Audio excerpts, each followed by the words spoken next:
not take all the people out of their home. 36% of the people are saying that even though there will be major changes in the outbreak, vaccine will be there, still they would prefer to stay back at home rather than going out for their work if it is not very essential. And with all these, we will see that there will be digital transformation, which will be accelerated. Then there will be robotic adoption. In different part of the world, if you see in US, Walmart is using, scrubbing robot. And then in Dubai airport, robots are being used. And all the tech startup or the tech companies, they are doing well because people are moving on to online for their solution, for their entertainment, for anything and everything. Now they are going back to online. And that is how you see Facebook, Amazon, Google, Apple, everyone is hiring. When other conventional companies, they are retrenching people probably or laying off people or giving, some break and reducing their workforce. Then all these tech companies are hiring new workforce. So which is actually talking about the affinity of people. I mean, how they are now getting skills. Companies those which are doing actually well, they are like Peloton, Netflix, Amazon, Walmart. All of their shares are up. Peloton is the company which deals with the gymnasium accessories. And Netflix, all of it's an OTT, the international OTT platform, which is doing quite well. In fact, in this pandemic, people have leveraged Netflix like anything, like never before. And then Amazon, certainly being an e-commerce giant, they are doing well. So now the seventh point is very important. If you see today, one third of the consumer will strongly agree that life has never been the same again. They learn what austerity is. They learn to live with, learn to live more with lot less. That is what pandemic taught us. So for every juncture of their life, they are going to scrutinize their spending, their expenditure, whether it is for, for real good or it is just a fancy expenditure. So they will reassess and assess at every juncture. So that is how, they are getting, the consumers are getting more cautious. So with this tectonic shift, consumer is having in their mind, we will also look into the employment then and now to understand how the business world is also, passing through a certain kind of changes. So if you see the evolution, I'll quickly run through this slide. Like in the past, there were, 9 to 5 or whatever. There will be a fixed time of job. But now, it is slowly we are moving towards to work anytime, but then work hard and give output. And it is solely, if you see the fourth point on this slide, it is now your job is solely output based. And now you don't need to climb the corporate ladder. You will create your own ladder. You will define your career growth path with your output and your share of work. And now it's not an age where you hoard the information. It's the age of collaboration where you will share information across the organization. And then anybody can truly become a leader. It's not something, if you are talented, if you are giving enough, good output, and if you are really yielding good result for the organization, then you are going to get rewarded for sure. And then relies on the collaboration technology. I'll talk about more on collaboration technology in the late subsequent slides. And then we are more focused now on adaptive learning, which means to say what kind of things you need on the job, which is the requirement is always evolving. So you need to upgrade yourself based on the requirement of the situation. Then it's a democratized learning and teaching. It is no more corporate learning and teaching. So that is how our workforce in the entire economy is also witnessing the changes. Yes. Now let me come to the points. Is it a terrible opportunities to waste pandemic? This, this is a famous comment by Ram Emanuel. You never let a serious crisis to go to waste. And what I mean by saying that it's an opportunity to do things you think that you could not do before. Ram Emanuel is a famous guy. He was a Chicago mayor, and he was also chief of state secretary for President Barack Obama. So he contemplated this on the pandemic, and it is, I mean, every international journal or national journal is quoting this comment. But then this particular slide has certain dichotomy. If I say so, on the right side, I am talking about the hope, I am talking about the opportunity. On the left side, I am just bringing a gloomy picture of Dubai Highway, which is supposedly a very busy 24 by 7 basis. I mean, thousands and lakhs and millions of cars are always there. So this picture has taken during the time of pandemic. So that is the, I mean, you hardly see any car on that busy highway. That is the state, but we need to come out, and that is how the right side of the slide, which is focusing on the sectors. At least there are 5 sectors which is showing upward trends based on the changes in lifestyle and consumer perception. Then healthcare and education infrastructure will definitely fuel the employment generation as well as the growth in the economy. Then we have logistics, gig economy, self-care, etc. So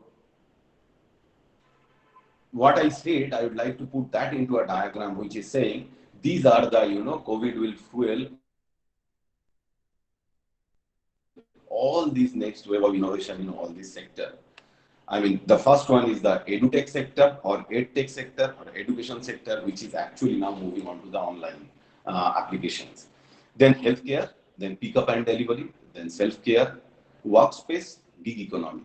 See, I mean, there are out of these 6 sectors, it's not that some solutions were not existing. But what happened with the pandemic outbreak, people become more cautious in their approach. So, I mean, all these sectors got a fresh lease of life, and they have got a new dimension of providing solution to the consumer. So, if I go to the EdTech fast, I mean, if you see, there are a lot of talk that is going about the online education, online solution. Though I'm a firm believer of the fact, I mean, on this forum there are professors, there are students. I'm a firm believer of the fact nothing could replace or nothing can replace in future the physical education, face-to-face education delivery. But still, there would be, fair share of online application that would be coming in and that would be taken market. We have already seen, even before pandemic, we had Byju's, we had other Simply Learn, we had many other companies, those who were selling online. We had Vedantu. But then if you see their business growth before pandemic and post pandemic, definitely you will see an upward trend. And more so, our country is having a huge and wider internet penetration day by day. And as we are expecting by 2021, there would be 735 million internet penetration. And then we have also ever expanding smartphone user base, which is expected to grow, and reach around 700 million by 2021, which is a mammoth and hopping number. So with the internet penetration and smartphone access, there can be actually lot of there can be lot of traction for this online education provider. And that is how you see last few months and few years also, there are 4,000 edtech startup. And we have seen few edtech startup happen, right after pandemic. So that means the business world is sensing there is new opportunities which is lying there, and people are actually flocking towards that. And according to the estimates, Indian online learning market is going to be around 1.96 billion by 2021, which is also a, very, very big number. And these 2 diagrams in the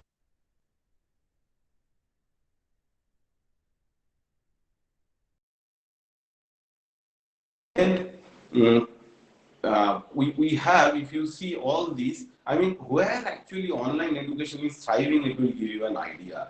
Like test preparation, reskilling and online search.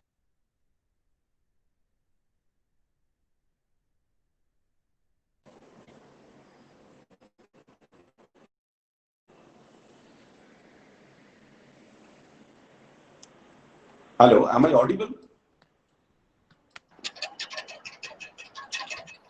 Am I Yes, sir, audible? you're audible. Yes, Okay. yes, sir, you're audible. Okay. So the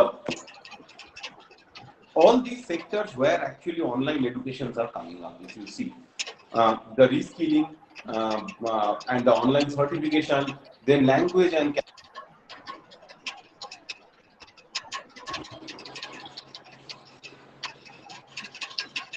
so EdTech is one area that we need to watch out for. And then we have this healthcare. If you see, healthcare is really witnessing a major surge. It's not only that people are scared on their health, but then there are going to be an innovation. The innovation, I mean, how it will work? The innovation will be on the app-based initiative will be thriving for telemedicine and online treatment. There are a lot of, I have interacted with a lot of people recently on recent time. Everyone is saying, I have downloaded an excellent telemedicine app. And then, my doctor is saying, we will interact through that only. You don't need to come, even I don't need to go at your place. So definitely that is one sector that is going to witness a major surge. And then there would be influx of AI algorithm to analyze the medical image for helping in diagnostic process.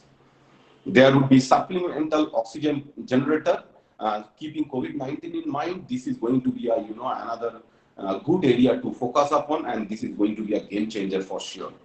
And then, priority and focus on public health and hygiene will increase manifold. So there would be lot of initiative coming on the health space. And especially the wellness industry will also witness a boost. My next slides will be also dedicated on the wellness. So I would talk there on this particular thing. So before going into the wellness sector, I would like to also talk about the pickup and delivery. So if you see, as I said, with the advent of search in online deliveries, on e-commerce platforms, online grocery solution, there would be a huge demand of strategic supply chain management. So that is how pick up and delivery is going to be something which everyone need to look forward to, and that is a good business area wherein new brands are coming in. Those who are into Instagram, they can see these days lot of ads are popping up. Only spend 4 rupees to get it delivered at your doorstep. There would be a solutions like only you have to spend 4 rupees for getting a delivery. That company name is probably WeFast or something like that. So there are a lot of initiative that is going to come on this as well. And then moreover, elderly people are getting more cautious. So due to corona scare, they will never go out at least for next 2-3 months. So they will need more pick up and delivery solution. So the more customized it will be. Consumer will embrace that solution more. So supply chain management, pick up and delivery, e-commerce delivery, this space is something we need to watch out for. Then, self-care. That is what I was indicating about wellness. So wellness is the smaller pie of the self-care. This pandemic taught us to at least take care of our health, take care of our mental well-being. First 1 month of pandemic, we enjoyed Netflix, we enjoyed Amazon Prime, we enjoyed reading all the good books that we have missed out for so many years. So we caught up with everything that we could not, do for last 3-4 years or in our professional life. But then, after a month's time, um, the scare of Corona started sinking into our mind. And lot of hues and cries I have seen, I have witnessed that people are saying now the mental well-being is something that we need to look forward to. So that is how, wellness expert Blossom Kochar has explained it in an excellent way that self-care as a simple definition, taking care of your physical and mental health. And it's no longer just a meditation and a weight loss program. Uh, and a lot of other everyday habits comprise that term these days. You will see um, on Facebook, on any social networking platform, there are thousands of training program that is coming up, and so many things. I mean, either it is on yoga or it is on meditation or it is on some other practice just to soothe you mentally. And that is where, the surge of these industries are coming in. And people are, buying all these solutions. I mean, very often you will see many spiritual gurus, they are conducting all these kind of wellness program, and which does not cost much even. So if we see, look at the data point, 147% surge in top line figures of the hair color making companies. Truly, people started taking care, rather self care they are doing. And it's not only, I mean, when I'm talking about hair color, probably it's not only indicating this data, the female population, it's included male population as well. According to Myntra, trimmers, colors, moisturizer are among the top sellers this season. Rising trend on spending on beauty products across Asia and US. That is what Nykaa.com is saying. So if you see the statistics down below, which is saying that Indian personal care industry rose above 50% this quarter, which is a hopping big achievement, because when other companies and organizations are bleeding, then having a growth of over 50% is a big thing. Revenue is expected to reach 4,097 million by end of this year, and wherein compound annual growth rate is of 13.7%, and the projected market volume in 2024 would be 6,852 million, which speaks volume about the growth of this industry. So the last statement is also very significant. The lockdown has worked as a trigger for this industry, which was already blooming. It's not that it was not doing good; it was already doing good, but then lockdown, pandemic, all these things accelerated the growth of this industry. While other industries are struggling to survive, self-care is they are surviving and thriving. The workspace. This is an interesting area. Before pandemic, there are software companies which actually, they were actually habituated in having this work from home option for few of the employees. But if you look at the non-IT population, there we did not have any clue, I mean, how to do the work from home. I mean, you need to go to office. That is the, that is how we are habituated, and that is how our habit is. But then pandemic actually locked us into our home. And all the companies, they came out and said, okay, we cannot sit back and say, due to pandemic, we will not run the operation. We have to lead the new normal way of life. And that is how, there are quick adoption of this tool of communications, team collaboration, data security. You ask anyone, how many of us actually was very, very habituated with Google Duo, Google Talk, Zoom, WebEx before this pandemic? You will get a completely different, answer. Probably some odd 7% will say, yes, I was habituated. But then you will, another 93% will say, no, I learned it new. I mean, just after pandemic, I started using this. And so there would be a lot of collaboration software, collaboration tool, uh, which would be also coming into the picture, so that, all the executives, they can upload their work on a particular platform and then collaborate among themselves to to ensure better and seamless communication. And as because now the workforce is decentralized, so there will be a lot of concern on the security. So there would be data securities as well, solution for data security. So workspace is something which will be thriving again. Now the gig economy. Gig economy is what? I mean, summarily, if I say, uh, if you are having a small skill set, uh, at least you can, for sure that there would be some takers, at least in some part of the world. I'll be giving you a small example. Let's say you know Photoshop, and you are good at multimedia. But then how you can use your skill set? There are a lot of online platforms wherein you can, put up your profile, your work, and you can get work across, I mean, from different countries of the world. But it is not only related to the computer skill. Let's say you are a mathematics teacher. There are a lot of students in US, those who actually float their online gig. Gig is a small job. Online gig on the online platform so that they can get the homework done very quickly or get a research work done very quickly. We Indians have amazing talent, huge talent, and we have brain for mathematics, a logical brain. So we can do all this gig work. If you see this diagram, it is saying, I mean, there are 48% people, they want autonomy and control. They have joined this gig economy. And this gig economy, you take for sure, this is going to thrive post-pandemic scenario. And then 22% only way to make an income, 48% for balancing their career and family need, and 55% make extra money on the side, and that is how they are joining this workforce of this gig economy. And it's a fantastic. I mean, you just type on online platform for freelancing work, you will see thousands of good platform wherein you need to really have a good talent to work there.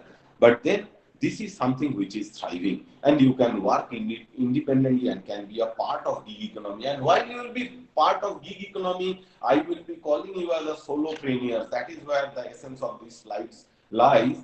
See, there are entrepreneurs who lead a team who would like to work, but then there are many people who would like to, perform on their capability, and they would like to earn their livelihood, and they would not like to bother themselves about the other happenings of the world. So that is what solopreneur is for you. So, there is a striking difference, but both are equally, contributing for the economy, for any society. So I would expect I would give rather same weightage to an entrepreneur as well as a solopreneur. An entrepreneur, the only difference you can say, an entrepreneur when he floats a big business, then probably, thousands of people will get involved into that job. But in case of solopreneur, you are creating value of your service and you are earning your, livelihood. That is the whole difference. So with this, I will move on to the next part. This is the parting shot. Fixation is the way to death, and fluidity is the way to live. We spent many sleepless nights probably due to this scare of pandemic. But then now it's a time to get back to our own feet and start thinking how we can survive the battle ahead. How difficult will be the road ahead? So my 2 cents on the philosophy that you can adopt, which can make your life really easier. This is the story about a guy called Miyamoto Musashi. He is a great swordsman, philosopher, and writer of Japan. He belonged to the era of 1580, and he was a teacher of Kenjutsu, which is a school of Japanese swordsmanship, wherein he is the first person to introduce how a Japanese samurai can use two swords in their two hands. It's not that before that samurais were not using two swords, but they were using it interchangeably. He is the first person who broke the glass and who taught Japanese how to, use two swords in two hands and approach the battle. And he basically suggested 4A approach for the fluidity. First one is acknowledge. The first step is in the process to develop fluidity is to acknowledge that you are facing a situation. Yes, there is a situation, there is a tough road ahead, I need to face that. And then you need to be agile, you need to be responsive and quickly respond to that situation. And then amplify, muster all your courage, get all the resources that you have and throw your body, face the challenges, and then assess that then how you did and what kind of decision you are taking. That is how, it will help you to take the right decision. Though, as a person, we are always skewed to our own partial nature of taking decisions. But then if you follow this 4A approach, then probably you are also considering other people's view. So fluidity will lead you into making decision based on what the situation demands. That is what this pandemic and the post-pandemic scenarios need from every one of us as an individual, as a professional, as a businessman, as a student, as a professor. So before closing out on my presentation and discourse, I would like to, give my favorite quote here. Nobody is going to win all the time. Take it easy. On the highway of life, you can't always be in the first lane. That's a quote by Haruki Murakami. He is one of my favorite author.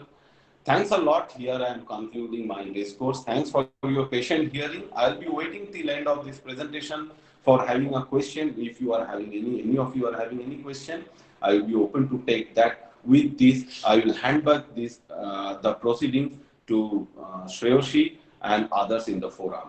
Thanks a lot for your patient hearing. Thank you very much to Mr. Bodhibroto Dash. We really learned a great deal regarding the emerging trends and the shift in consumer psychology. Also, you have shown the philosophy to a better equipped methods to fight the pandemic. I'm really grateful to you for this lovely and informative presentation. I would ask all the participants, if you do have any question, please type it in the chat box. And at the end of the presentation of our second speaker, we will come up with the question and answer session. Please do mention the name of the particular person whom you're asking the question, definitely along with the question. Also, I humbly request all the participants to please mute other than the presenter, of course, and also turn off your video, because a clash in bandwidth is occurring and at times the presentation is being hampered because of that.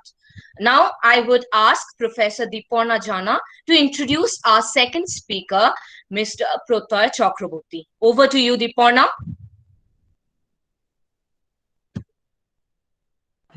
Thank you, Shreyoshi. I welcome our second speaker, Mr. Pratyay Chakraborty. Sir, I hope I'm pronouncing your name correctly. Uh, is the Senior Vice President of Contract Manufacturing, VVF India Limited. Is a qualified chemical engineer from Jadavpur University and has worked in Hindustan Unilever in research and development and manufacturing divisions of ice cream, beverages, detergents for 19 years. His last role was Head of Research and Development Asia for Household Cars, Jyoti Labs VP Manufacturing, Research and Development, EHS Quality. And currently, as I've already said, he is the Senior Vice President of and the Business Head of Contract Manufacturing Asia Pacific. He has a keen interest in the emerging technology, sustainability, and optimization. I welcome you, sir, to start with our second session.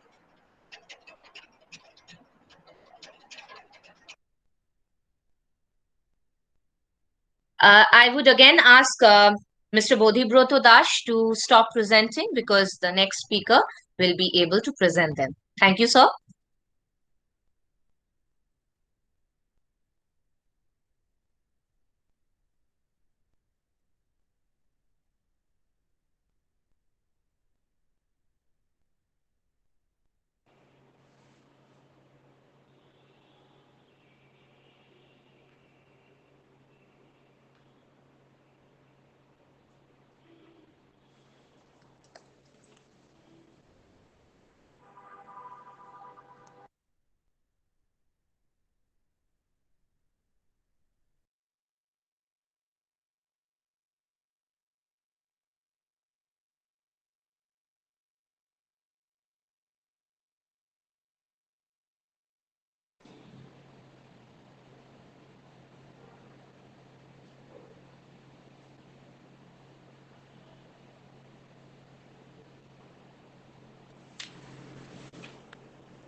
Is it okay now? Yes, yes, it's perfect now.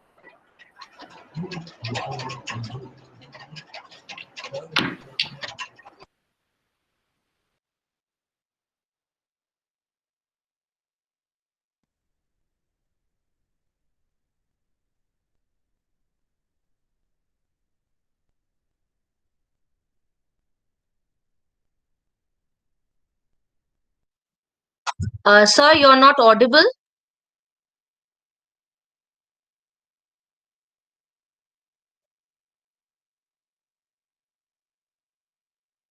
Sir, you are not audible.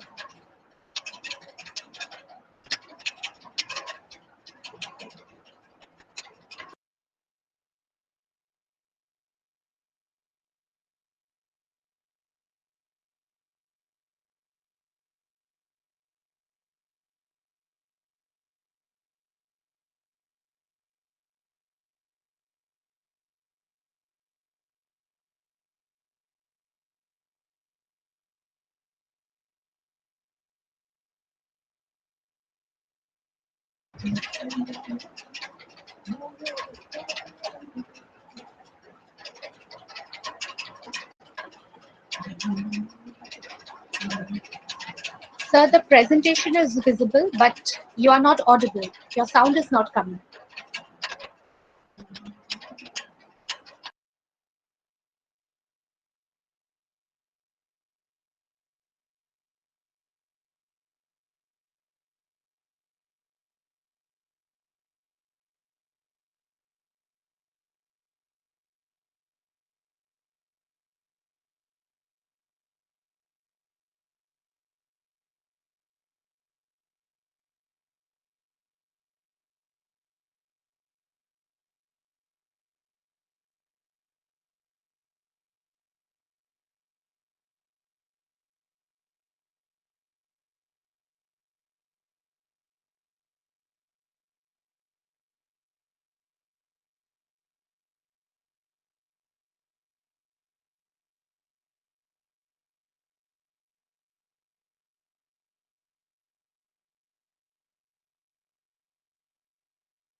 Mr. Pratyush Chakraborty, I think that your mic is off. If you'll please turn on your sound.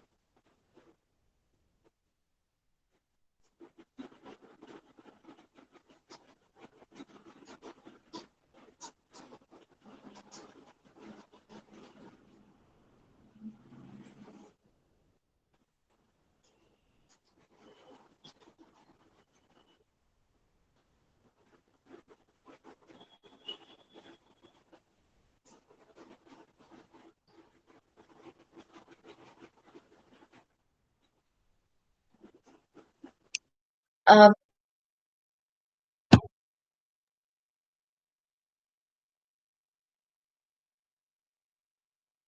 Sir, until and unless you are able to check your own settings, we are not able to do anything with our audio settings, because from here we can see that you are unmute right now.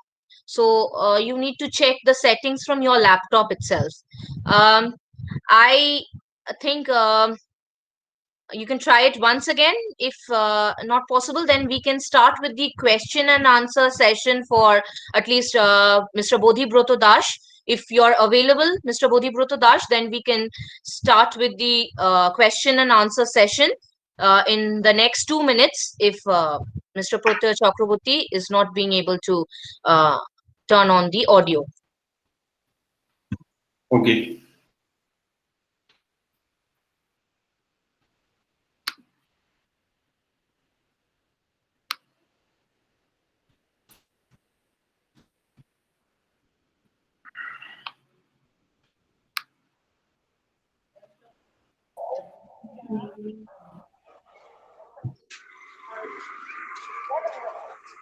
Okay, I would like to ask Professor Momita Datta to please start with the interactive session of question answer session. At least the questions prevailing to Mr. Bodhibroto Dash. Over to you, Professor Momita Datta.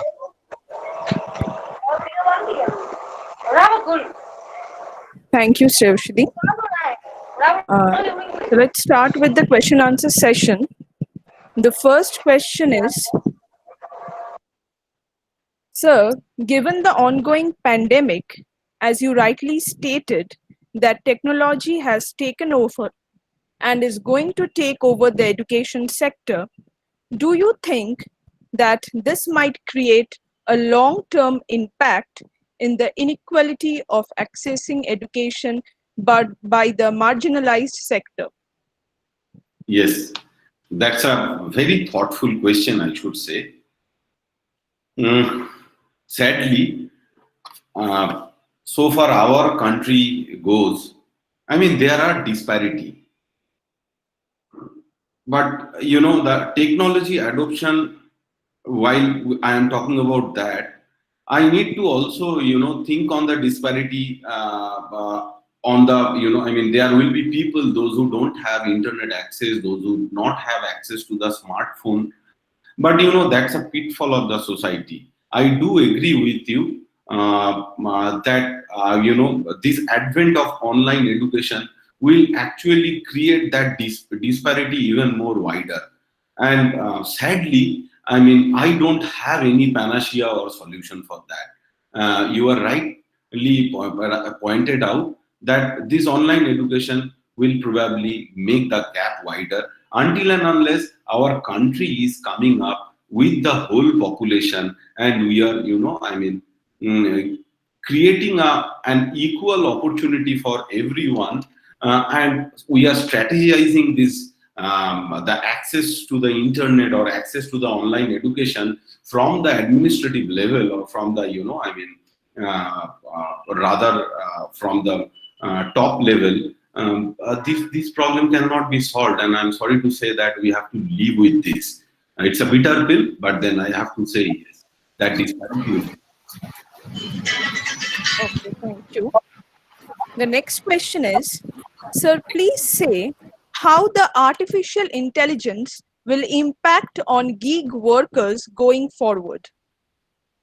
The artificial intelligence, there are gig worker. If you go ahead and search for what kind of work, gig work you can get for, you know, machine language or the AI, there are a lot of instances and examples, and I can, you know, give I mean, mention few name of the platform like Guru.com. You go to TopTal. And then you go to freelancer.com and also go to Fiverr and search for what kind of opportunities, you know, I mean, there we are having for machine language, artificial intelligence, all those things. There would be lot of work for sure. And then artificial intelligence, as you know, I mean, it will turn out to be a very, very big when we talk about, you know, the job between $100 to $1,000, but then our solution in artificial intelligence is much costlier. So far, the current to be a very, very big opportunity and life-changing opportunity for you. And definitely, you know, there are many works that is lying on all these online platforms for this artificial intelligence, machine language, on all this area. If you are really interested for that, I would rather, you know, I mean, suggest you to browse on all those platforms and just get yourself registered and then trigger a search, and probably you can easily find out what are the, you know, kind of opportunity you will be having. Okay, thank you, sir. The next question is, due to pandemic situation, big businesses are contracted and consumers are shortage of money. Under this situation, what are the business opportunities in Kolkata with low investment? That's a very tough question. That's a good point, rather. I mean, see, the sectors that I have said, with the low investment, even you can start off the pick up and delivery thing. That really requires, I mean, you can start off with a very, very small capital, probably 3, 4, or 5 guys. Not much of an investment initially. You don't need to have a complicated office. But the only thing that you can do for pick up and delivery, anything and everything you deliver at people's doorstep, and you will get sorted. Like then I can see in a particular pocket in a local area at local level, there are few, youth, those who are came out with a solution that will deliver, medicine at all elderly people's doorstep. Instead of that, whatever would be the actual invoice, we will be charging 200 rupees extra. Okay. And they are reliably doing that, and they are doing it successfully. And you see, they have, did this business with zero investment. So this pick up and delivery is one factor. Second is, if you are good at something, try to find out that probably you can start doing something online, selling something online, or giving some services online. Like in recent case, if I give you an example of Urban Company, which was Urban Ladder earlier. So this Urban Company, what is doing? I mean, even though you need a simple plumber for doing a simple mend-up job, they have, all these labor under their contact, and they are outsourcing their job. So even these are also gigs in true sense. So these kind of jobs are available. So there are many opportunities, especially in the healthcare space. You can look for. Though, this is no more a blue ocean. Creating masks, creating sanitizer. There are many providers now. But then pick up and delivery is one area wherein you can really look forward to, investing your effort, and then probably you will get some good rewards out of it. Right, sir. Yeah. So the next question is, with the advent of technology, the regular jobs that are based on physical interaction, like the hospitality industry, how can they thrive? Okay. So far, hospitality industry is concerned, it will take its own sweet time to come back to its feet. There is no magic pill by which, we came out of pandemic and people will start availing, lavish life. And they are going to, travel. They are going to go to different hotels. So those things will take its own sweet time. But I am sure, I do have enough confidence that we will slowly get back to a normal way of life sooner or later. Be it in 1 month's time, 2 months' time, 3 months' time. I know people will take its own sweet time to venture out. But then we will for sure have a normal life very soon, in another down the line 3 or 4 months. Because, every day if you see the recovery rate of COVID, that is also instilling confidence. It's not something that everyone who is struck with COVID, they are facing the bad consequence. It's not that. So we need to, we need to inject the good dose of confidence among people, and then only hospitality industry, airlines industry, these industries will start thriving. It's not something that it will happen overnight. We have to be a little bit patient, but sooner or later, in another 3 months' time or 4 months' time, we will get back to the normal life, and hospitality industry will have its own share of success. Okay, sir, there is one last question for you. People not working at their office will also not work from their home or any other places. So what is your view on the control measures for these kind of people in an organization? Okay. It's a question of, though it will be a caustic answer to give, but then there is something called work culture. The point you are raising, I do understand where you are coming from. There are people, those who are responsibilities are cut, but at the same time, there are people, those who also overworked.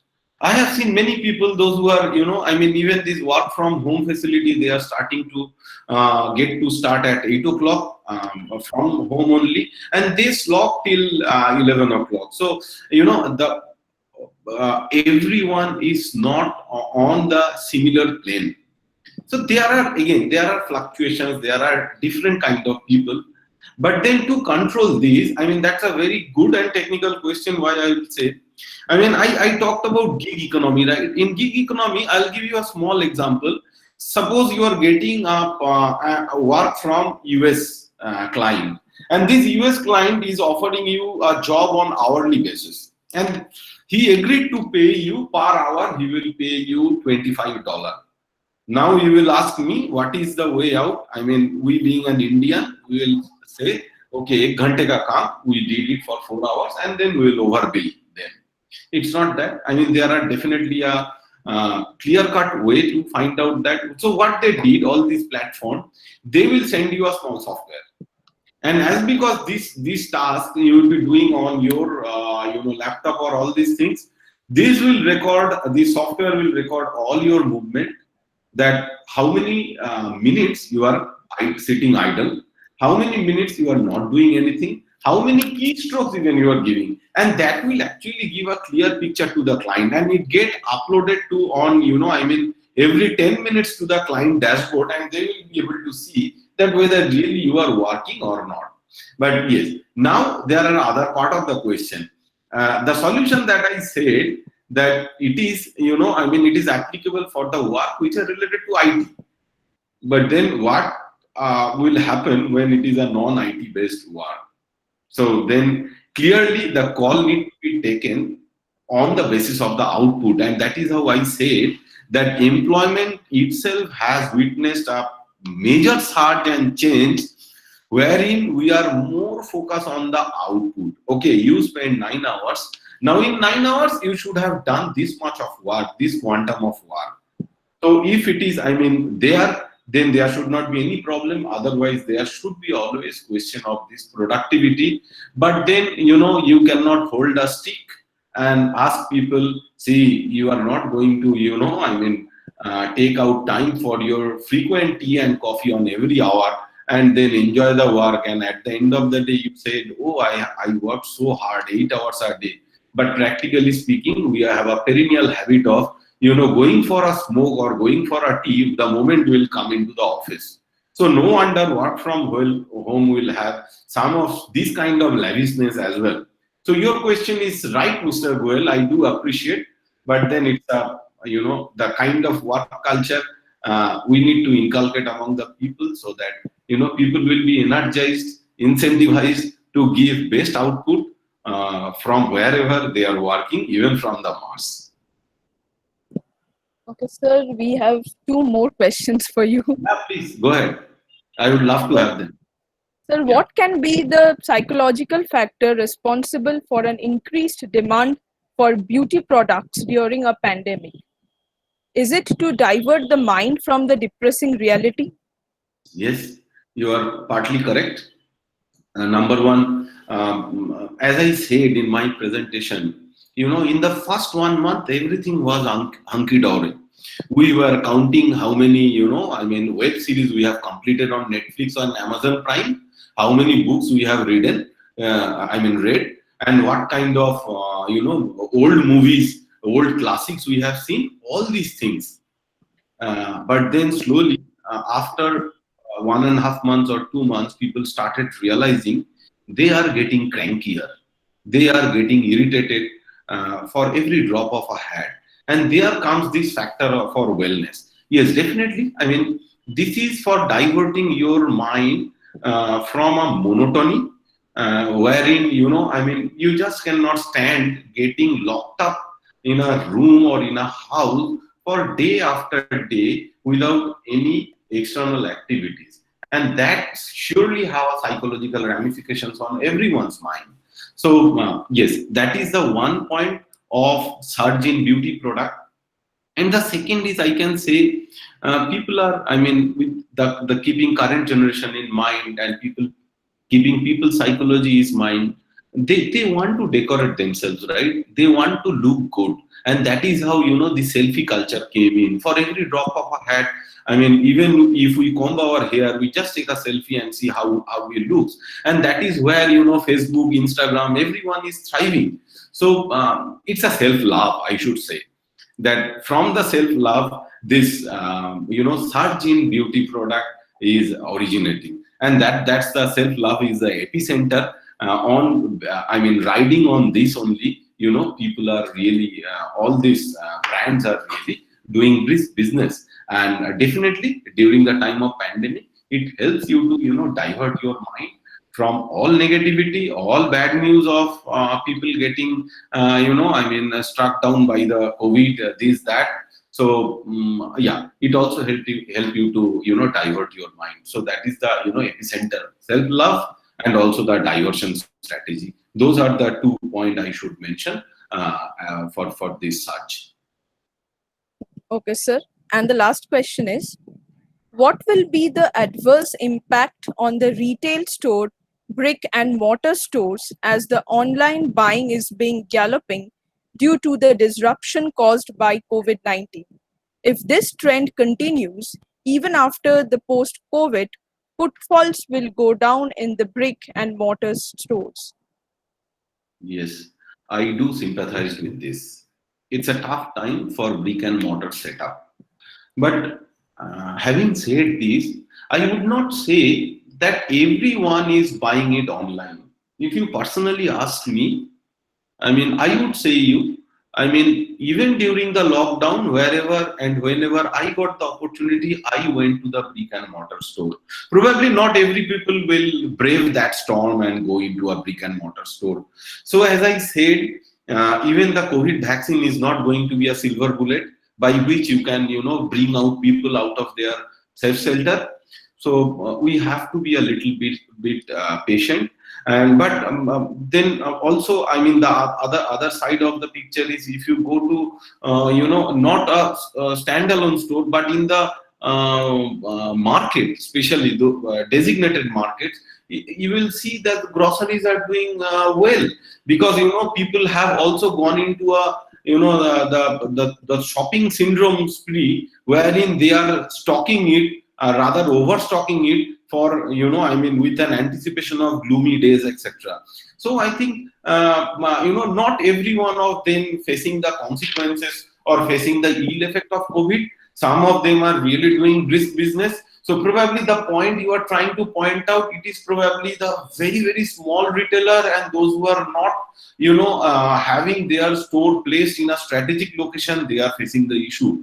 But basically, especially for the retailer groceries, if you see, those who are into a strategic place, they are really, they are doing good business. But I do concur with you on this. It's a very tough time for the brick and mortar setup. Whatever kind of retail they are doing, they need to be a little bit patient, hang in there. These too shall pass. My message is that. And then probably, another 4 months time, people will come back to their feet and they will start buying. So we just have to hang in there for next odd 4 months. And that is going to be, tough for everyone's life. But that is how life is. You cannot expect same kind of level playing field everywhere. I'm done, ma'am. Yes, thank you very much, sir. So that's all for the question answer session for Mr. Bodhibroto Das. So over to you, Ms. Professor Diparna Jana. Thank you, Bhavita. Due to some unfortunate technical glitch, we are going beyond our given itinerary. So I'll just request all the participants to hang on there and to please bear with us. Now I would request Mr. Protha Chakraborty to start with his session. Great. Right. Are you able to see the presentation now? Yes, sir.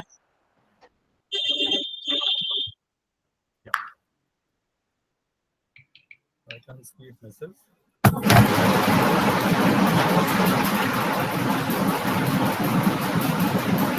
Okay, so let's get started. So first of all, thanks to the Bhavanapur Education Society College for organizing this and for giving me an opportunity to come and present here. It's an absolute pleasure to be here. Good evening to all of you, ladies and gentlemen. Bodhibroto, in his earlier presentation, I think he covered a lot of ground, very vast canvas. What I will do in the next half an hour or so, are you able to see my presentation? I can't see it myself. Are you able to see my presentation? Yes, sir, we can. Somebody says they can't. So, just kind of getting a little tired of this. So we were able to see your presentation earlier. Okay. Anyway, let's start it. Okay. Okay. So what I will be doing is I will basically be focusing on the FMCG sector. Yeah, this is a sector which I have worked on through my entire career, and I know a little bit of. And this is also something which all of us will be able to identify with, yeah, because it's something which we live every day. Yeah. Sorry for reconfirming, since I can't see it. I presume you can see the presentation on the screen. Yes, sir. Yes, sir, we can see that. Okay, cool. So this FMCG sector, yeah, is a $52 billion business in India as of 2018, and it is growing at the rate of about 9 to 10% by value. So it's a huge industry, and it's something which, as you can see from the top slide, yeah, it covers all aspects of our day-to-day lives. So whether it is cosmetics, it's food, yeah, it is cleaning products, it's fabric cleaning, yeah, it's a whole gamut of products, yeah, and therefore it's something which is, yeah. Now, let's see, the screen changes. Just tell me if the, yeah, okay. We are on slide 2. You can see the next slide. Yes, sir. Brilliant. Okay. Yes, sir. Yes, sir. Yeah, okay. So obviously, as part of the pandemic, yeah, we know that there's been a huge amount of disruption, and in places like IT, in finance, the disruption has been relatively low. But in all line functions, yeah, there has been a significant amount of disruption which has happened. Yeah, so if you see the chart in the middle of the slide, it basically says 16% of supply chain, 27% of production, and 37% of sales, yeah, was affected. Now, it doesn't matter how it was calculated, but basically it gives you a sense of the amount of disruption which has happened. Now, these are some of the pictures which basically captures the mood. It's more for context than anything else. It doesn't need too much of explanation, obviously. So you have disruption, you've got desperation of people trying to get back to their homes. You've got social distancing, yeah, digital. So online classes for kids is something which, yeah, is part of our lives.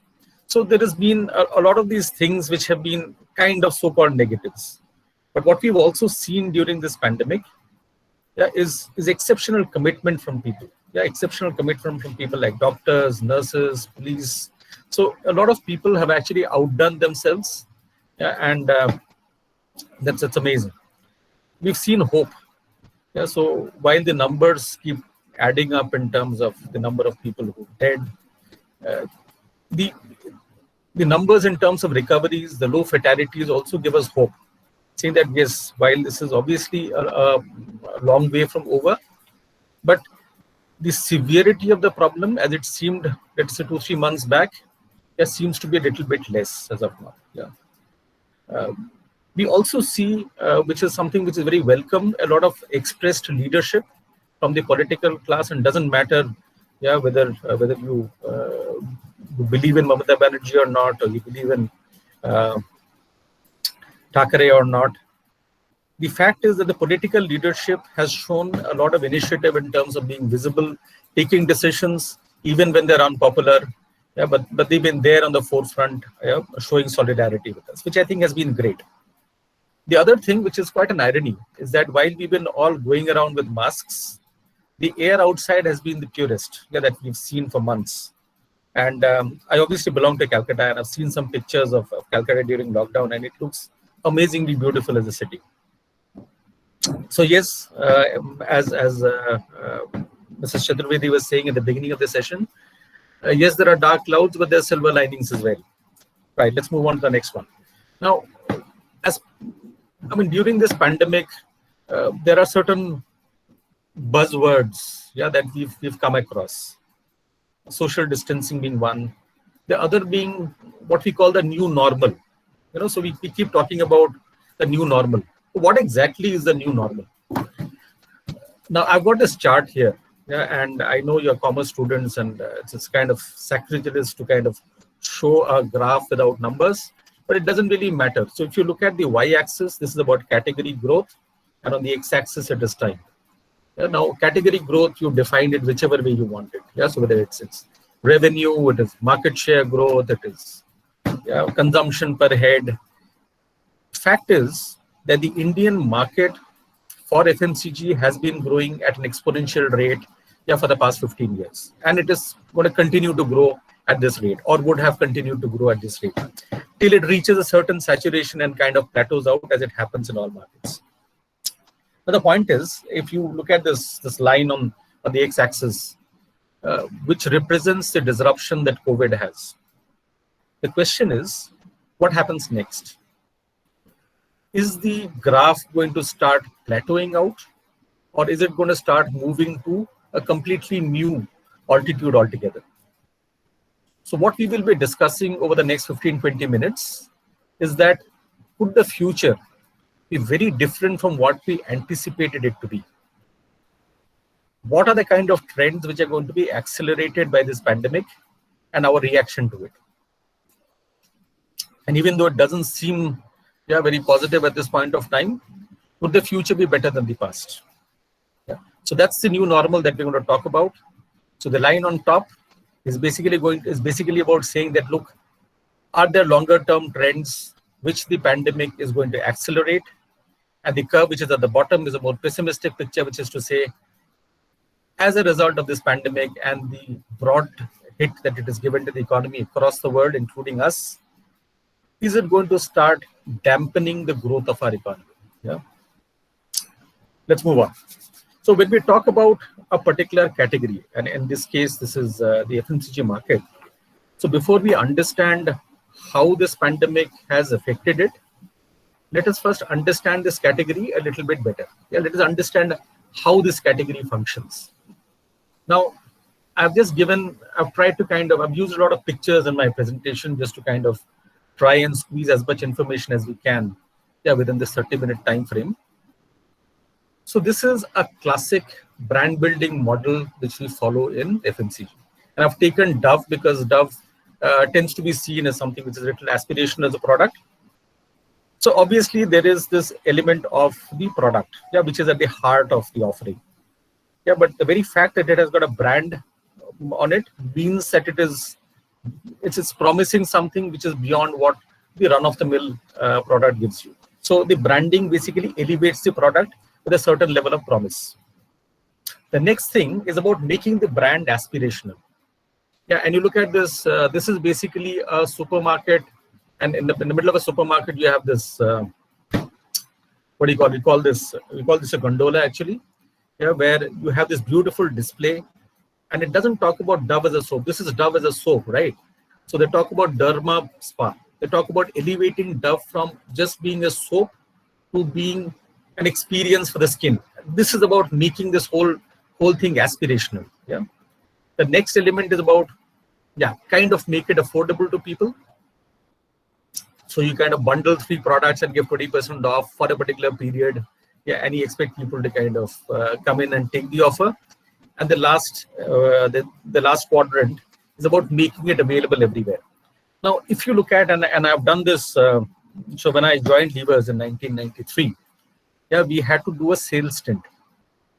One of the most beautiful aspects of that was that we had to do what was called a saturation coverage. So I had gone into interior Malda, and we were given a map with the last distributor, which was officially covered by Levers, the last retailer covered by the HUL distributor. And then our job was to go in further remote and then scope out whether more business could be done there. This was what was called saturation coverage.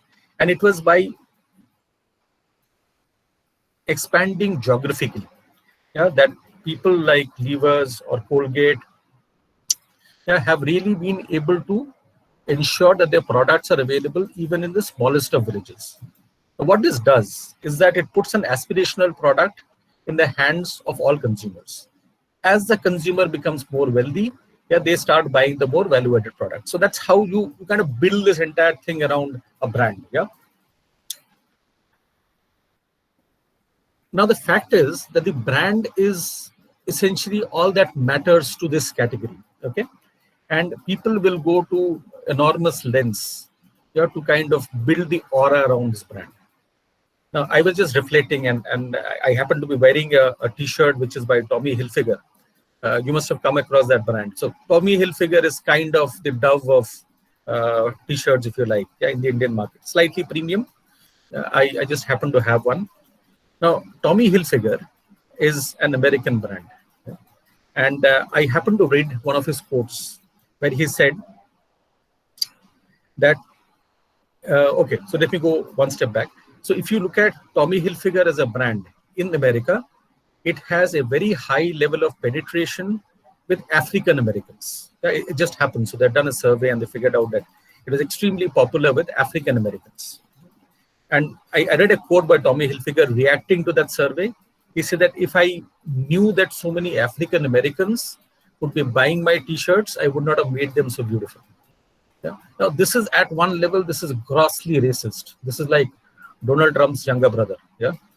But if you detach yourself from the racism bit, the larger message here is that he basically wanted this product to be bought by rich American people, whites, because they represent the more affluent part of the society. The fact that the product is bought by blacks who are traditionally the less wealthy part of the society actually pulls down the brand. Now, this is just an illustration of what extent people will go in terms of trying to build their brands. And of course, you can talk about lots of these examples. If you are an Apple fan, you will remember that it used to be the case until a few years back that whenever Apple launched a new iPhone, people would line up overnight outside the store. It almost used to be a cult thing, Getting the first iPhone out of the shop, used to be a big deal. So this is this entire thing around brand building. So when you look at this FMCG category today, if you have to enter this category, it's a very high investment category, especially into promotions and distribution. Okay. Now let's move. Let's cut to today. So with this pandemic, we have had a complete change in the way we look at this category. So if you look at the top left, this is what you've seen for months. Chaps on bikes, whether it's Amazon or Zomato or Swiggy's, a big basket, delivering products to houses. The supermarket, as we've known it earlier, is gone. So even if you go to a shop today, so you've got the social distancing, half the shelves are empty. So brand loyalty as we knew it, is dead. So you basically kind of just get in, and Bodhibrata was talking about panic buying and people kind of hoarding a lot of stuff. So all the effort that you put into building brands just goes out of the window. This is where we are today. But what it has also done is that it has also started giving or rather creating niches within existing categories. Organic, for example. So we see a lot of talk about how immunity is important and how organic helps. And therefore, a lot of these organic products, which were considered as too premium earlier or unnecessarily premium earlier, are starting to get traction. So you see this whole niche getting created in terms of a new subcategory, which is a little more premium than the base, which is coming in. At an industry level, so this is, of course, when you look at it from a retail point of view, when you take a step back and you start looking at the industry as a whole, it is one of those very rare instances where people at the lower end and at the higher end have got affected. So the chart on the lower left It's a little busy, but the key point here is that the red blocks represent. So this is basically a chart of how many months of cash small and micro enterprises have. And this was a survey done in April and in June. Okay. And just to give you a sense, the percentage of startups and SMEs who were out of funds in April was 27%, and that went up to 38%. Yeah, in June. So basically, there is this, as a result of this disruption, what has happened is the smaller businesses have really kind of lost out big time. Yeah. So at the lower end, there is a huge amount of value destruction which has happened. At the highest end as well, luxury is not a priority. Yeah, this is not the time when people indulge in luxury. Yes, and there was one of those questions which was asked at the end of the last session, which is to say, yeah, there is a tendency to buy more cosmetics and personal care products during this pandemic, and is it a way of kind of try to elevate your mood? Yeah, possibly yes. But we're talking about high-end luxury, and this is not exactly where people are today. And of course, there is no end in sight. So yes, the race is on. There are multiple vaccines in the market, in the testing stage today. And of course, yes, Russia claims that they have won the race, but yeah, nobody really believes Putin today. So yeah, so it's so essentially there is an entire edifice of brand building, which has kind of completely come apart during this pandemic. And the fact is that there is no end in sight. Okay, so this is where we are. So what we will do is, before we move to the next slide, so this is more of context. So now we shift gears. So you heard about the industry and how it's been affected. And now what we will do is we will look into the future. Now to do that, I basically did a bit of reading up in terms of some of the trends on FMCG. Obviously, I've been in this category for a while, so I do a bit of reading up in terms of trends and stuff. So there was this Accenture report in 2018, where they talked about the top trends. And what I did was basically use that as a litmus to say, right, if these are the trends, does the pandemic reinforce it, or does it demolish it, or does it, to a certain extent, or is it neutral to it? Yeah, so let's just kind of look at it from that lens. Right, trend number one. So this is what future could look like, retail. You must have heard, I think Calcutta is a little less strict on this. I don't know whether malls have opened, but in Bombay, for example, malls are still closed. And typically what we keep hearing is that even if you go to an apparel shop, you're not supposed to be trying out garments. Yeah? Now, these are some of those things which will be habit changing in the post-pandemic situation. It won't go away in a hurry. Yeah? So as Bodhibrata was saying that, the vaccine, it will come, it's not a silver bullet. Of course, it's not. Yeah. Although I'm sure it will reassure people to a certain extent. Now, one of the things which you must have seen in some of these futuristic videos is a virtual trial, where you actually have a digital library and you can try out a lot of things. So it's called phygital stores. So there's a physical stores which have digital interfaces, and therefore it gives you a lot of flexibility in terms of choices. So at one level, it sounds very interesting. At another level, this could also throw up concerns on, let us say, for example, privacy.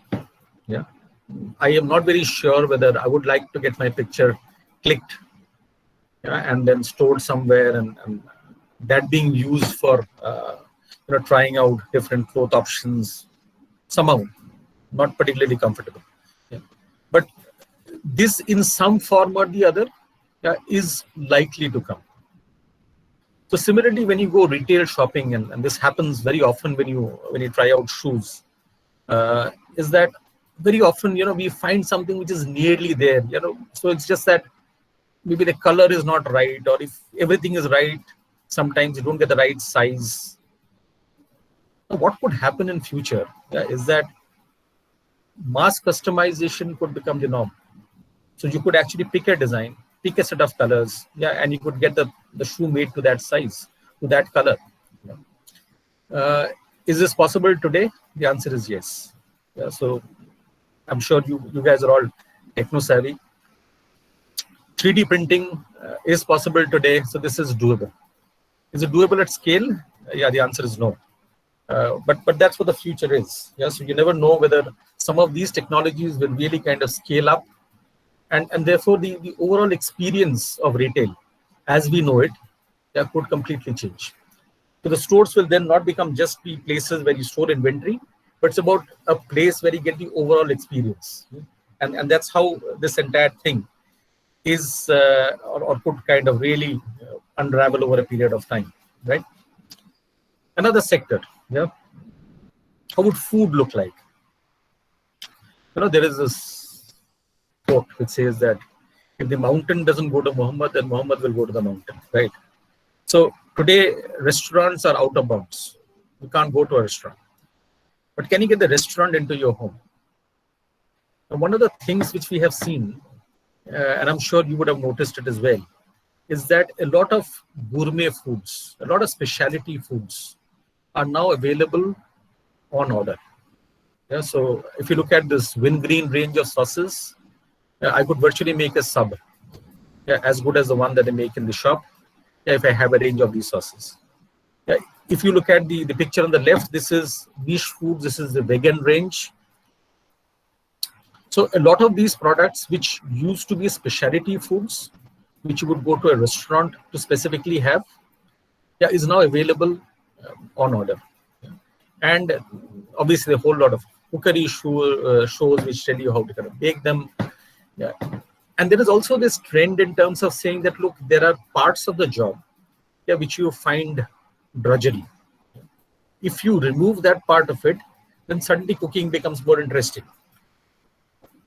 What you might see more of is this trend in terms of cooking becoming something which is more an overall family experience, where you get more restaurant type sauces and cut vegetables available with you, so that even when you don't move out of the home to go into restaurants to have good food, you're not altogether missing out on that experience.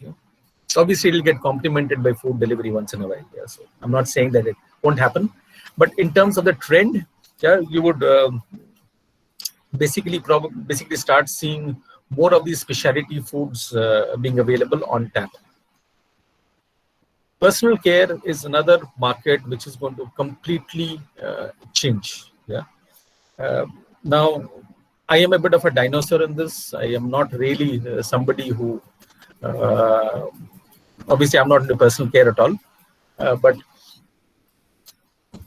I have basically grown up in a situation where we have seen brands and brand ambassadors being the communicators of the brand. And now you have this whole trend around influencers. Obviously, you are more familiar with it than I am. So I did pick up something from the net. I haven't heard of this lady before. A lady called Hudda Kuttan. I'm not even sure whether I'm pronouncing her name right. Now, apparently, she has got some 39 million followers.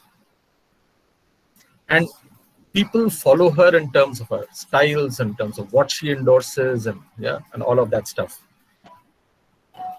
Now, when you have this culture of influencers, you have somebody who is going beyond endorsing a brand to becoming a brand herself or himself. And therefore, if that person were to launch a range of personal care products today, the traction would be significantly better than in the earlier model when somebody were to, as an individual, try to launch a product on the market. As I said, the personal care product business in FMCG is an extremely advertising heavy industry today. Just to give you a sense, we have this IPL, and in the IPL, a 15-second ad costs 10 lakhs. That's massive money. Now just imagine how this can completely change with more of the product endorsements and buying decisions happening through influencers on Instagram, on the web. So that's a tectonic shift. Now just imagine what it means for the revenue models, for the ad agencies, for the channels. Anybody read this book, Who Moved My Cheese? So it's a bit like that, So all of a sudden, this entire cash cow which was there, could virtually disappear. The point is that there's going to be a tectonic shift in terms of how personal care marketing has been happening versus how personal care marketing in the future will happen. Right. So all of us wear smartwatches, right? And this has been, so it's kind of passé now, you know, so it used to be a big trend earlier. So now we kind of moved on to other things as well. But the fact that devices or connected devices are going to be a part of our life, yeah, is going to be more and more a reality. To the extent, yeah, that you will start seeing devices as a continuum with the product. So the line between a product and a service will start getting blurred. Now, what does that mean? So suppose you were to do a beauty regime. So today you want to do a beauty regime, you go to a salon. Post-COVID, you might say, not particularly happy to go there. And therefore you could have a device which could pretty much give you the same kind of treatment, yeah, at home. Now imagine that is connected through Bluetooth to your smartphone, and it has the different regimes, it has, yeah, so the different routines plugged in there, the schedules plugged in there. So it almost becomes an extension, yeah, of your overall beauty regime. Yeah. So so you will see interconnected devices becoming more and more part of our lives, yeah, and in ways which will become quite intrusive, yeah, and to the extent that we might actually start rejecting some of these things. We talked about, I talked about wearable devices. So wearable devices in healthcare. So now we're talking more about, Bodhi brother talked about how wellness is a big segment.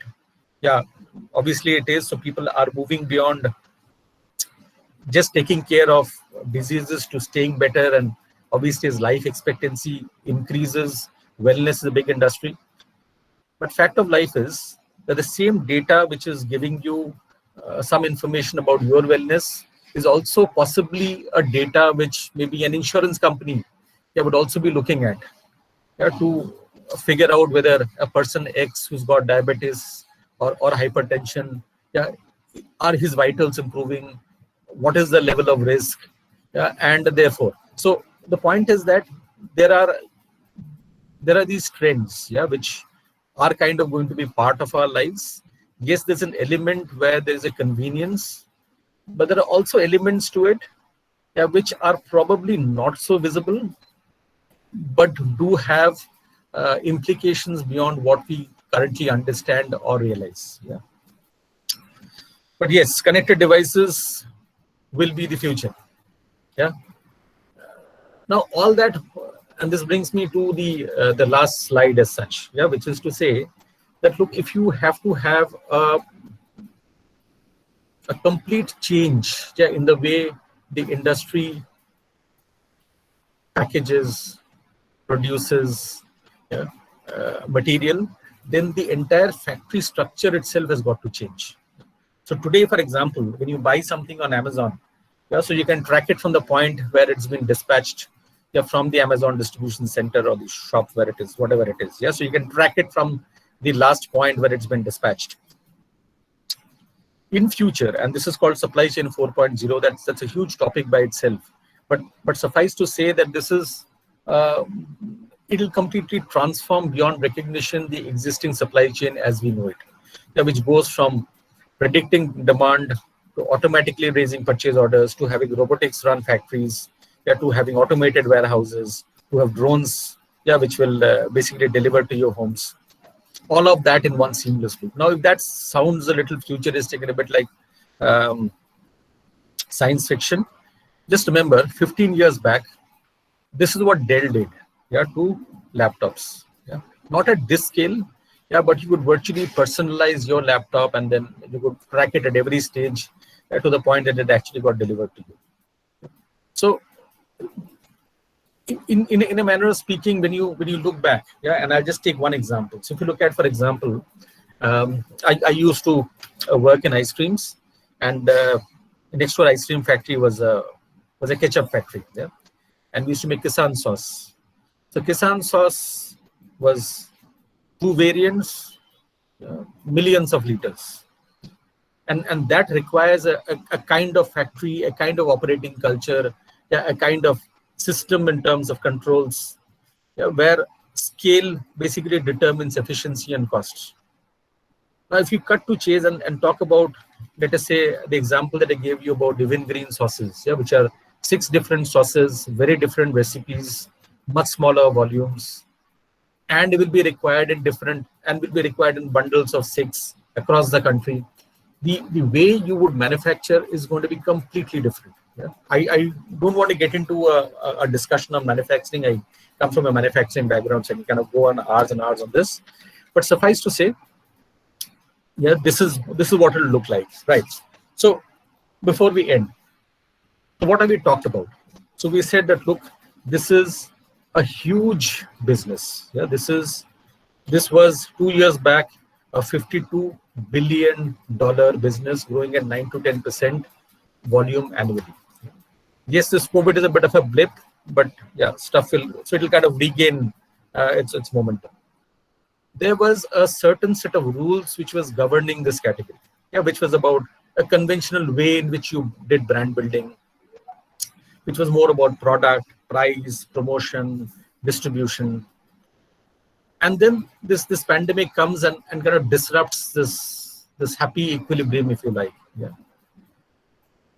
But when we look at what the future trends tell us, the future trends tell us that more and more brands will be built not on the basis of size, but on the basis of specific positions which they occupy in the consumer's mind. Yeah? And that can happen at a much smaller scale in niche categories with people that you and me relate to, and not necessarily the conventional way of brand building. It also tells you that a lot of it will happen, a lot of the interactions in future will happen as a combination of physical and digital. Yeah, so whether you talk about physical and digital in retail, whether you talk about physical and digital in terms of the intermeshing of product and tools in terms of giving you an experience, or it's about physical and digital in terms of saying, there'll be a huge amount of digital interface in terms of how the supply chain is managed. This is going to be the future. Yeah? So the future possibilities are endless. And ironically, the pandemic showed, or the pandemic in many ways accelerated the trends that were already foreseen for the category. So if you go back to that new normal, so we talked about whether, so there's a particular trajectory that this category is taking. Is it going to take the momentum out of it, or is it going to take it further? Yeah, but what it seems, is that it's actually going to take it further to the next level. However, as you would have reflected during the presentation, is that the skills which are going to be required in future are going to be very different, very dynamic. So what got us here is not going to take us to the next level. So, and as the people who will be creating the future, it's up to you. Yeah. So all the very best, and that concludes my presentation. Thank you for inviting me today. Okay, I would love to thank you, Mr. Protha Chakraborty. It was just a lovely presentation. We really enjoyed it, and it was really quite informative. And specifically, I would say the very last line where you mentioned that future possibilities are endless. Yes, we have to think about this pandemic in a positive way. And you, both the speakers have really showed us that. Now I would ask Professor Momita Datta to quickly wrap up the session of the question and answer interactive session. Over to you, Momita. Thank you very much, Professor Sreushi Ghosh. Okay, quickly moving on to the question answer session. So the first question that we have, we are witnessing that a tectonic shift is happening in the consumption patterns of households. People are now giving more thrust on nutritious food. People now started loving homemade food. If this trend continues even after post-COVID, how will it impact on the restaurant business and the quick service restaurant businesses? Right, Momita. So Yeah, it's a question which I'm sure the restaurant business is actually quite worried about, because it's not only this trend of consumption within the house, it's also about the restrictions that are going to be in place, to be even able to start the restaurant business. You talk about social distancing and all the precautions that you need to take, the extra costs that you'll incur. So honestly, I don't have an answer, but I believe that what will happen is that you will see. I just believe that nature doesn't. I mean, nature abhors a vacuum. So if you have a situation where a certain business model fails, something else will come in and take its place. So yes, home delivery is part of the solution. But I believe that restaurants will basically move into super specialty foods. So super specialty foods in terms of that becoming more experiences than just having a food. Yeah. Now what that does is that you don't go to the restaurant only for having food. You want to go there, yeah, to have an overall enjoyment of the experience. So I'll tell you, about 10 years back, it was a big trend in Bangalore. Well, live cooking was a big deal. So you could go with your family and you would do a live cooking session with a chef. You could design your own food. So I think restaurants, just like retail, will have to rediscover themselves, and will have to become givers of experience and just the product. Yeah? But yeah, no easy answers. Thank you, sir. Moving on to the next question. So do you think that the brand giants will leave the shares from the markets because of the appearance of the new brands? Sorry, can you just repeat that question? So do you think that the brand giants will leave the shares from the markets because of the appearance of the new brands? The brand giants, sorry, I didn't get that part. Okay, so the question is, do you think that the brand giants will leave the shares from the markets because of the appearance of the new brands? Are you saying the existing brands, will they kind of get displaced? I don't think so. See, basically, when you talk about brands, yeah, and I'm going back to my experience as a product developer. So you start with an insight. Okay, so when you design a product, you start with an insight, and it basically solves a particular problem, and the brand gets built around that particular problem solution. Sometimes they tend to kind of extend to irrelevant areas, but if the brand stays central to the idea, yeah, I believe it'll kind of regain its position, yeah, once it comes back on shelf. So I really don't see one brand being displaced by the other, but the sheer fact that new brands have come into the market. It's all about the key insight that you're working on, and as long as it meets an unmet need of the consumer, the brand will stay relevant. Thank you, sir. One more question for you. In this future possibilities, where can we think of placing the less skilled workers? Very good question. Yeah, and I think I would say it slightly differently. I would say that this actually makes it even more important, yeah, for us to accelerate this entire process of skilling. Yeah. Because yes, there is a gig economy, yeah, and you would, at the lowest level of that, you would have contract workmen, you would have all these delivery boys. Yeah, especially in our kind of industry, we have seasonalities. We have contract workmen who get work for a part of the year, but this is not sustainable. Yeah, so it's sustainable only when we start skilling people, and when we look at the industries which are going to be categories which are going to be relevant in future. The idea would be, how do we build the skill level of people to be more relevant in future? Yeah, and if you look at what our Prime Minister said in the Independence Day speech, and I really like the way he put it, is that it's about India manufacturing for the world. Yeah, so we should not really look at where do we keep, where do we hide the less skilled guys. It's about saying, how do we pull up those guys, yeah, in terms of skill level, and make them more relevant, yeah, for employment in future. Right. Thank you very much, sir. So that's it with the question answer session. Over to you, Professor Shreyashi Ghosh. Okay. Finally, we come to the flag end of the webinar. I, along with the entire team, extend a hearty vote of thanks to both our speakers. Firstly, Mr. Bodhibroto Das and Mr. Protar Chakraborty for giving an excellent coverage to a topic very relevant in today's time. We are inspired by your great words, both of you, sir. I also thank all the participants whose presence made the webinar really successful. I would also like to thank our respected TIC ma'am, Dr. Shuchandra Chakraborty, and IQAC coordinator, Professor Tathagato Sen, for supporting us in arranging this webinar. We can never stop thanking our Dean of Students Affairs, Professor Dilip Shah, who has inspired us in many ways.